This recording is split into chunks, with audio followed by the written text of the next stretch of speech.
يا أيها المزمل قم الليل إلا قليلا نصفه أو انقص منه قليلا أو زد عليه ورتل القرآن ترتيلا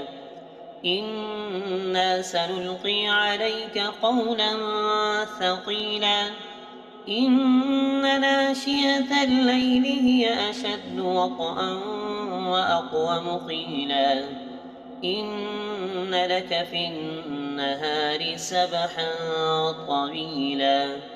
واذكر اسم ربك وتبتل إليه تبتيلا رب المشرق والمغرب لا إله إلا هو فاتخذه وكيلا واصبر على ما يقولون واهجرهم هجرا جميلا وذرني والمكذبين أولي النعمة ومهلهم قليلا إن لدينا أنكالا وجحيما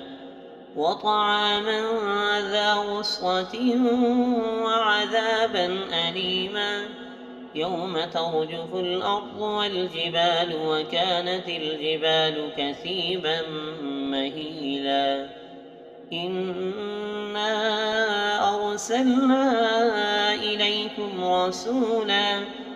شاهدا عليكم كما أرسلنا إلى فرعون رسولا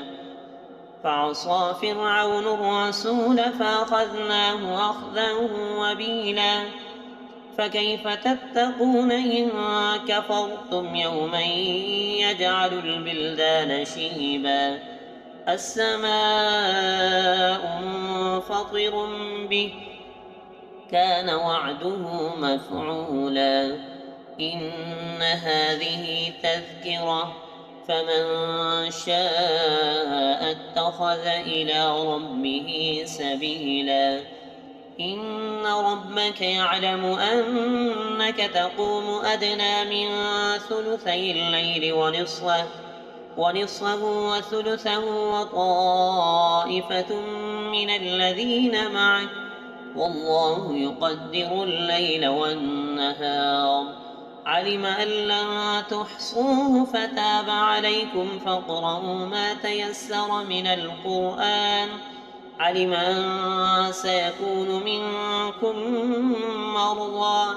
وآخرون يضربون في الأرض يبتغون من فضل الله وآخرون يقاتلون في سبيل الله فاقرؤوا ما تيسر منه وأقيموا الصلاة وآتوا الزكاة وأقرضوا الله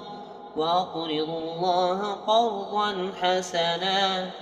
وما تقدموا لأنفسكم من خير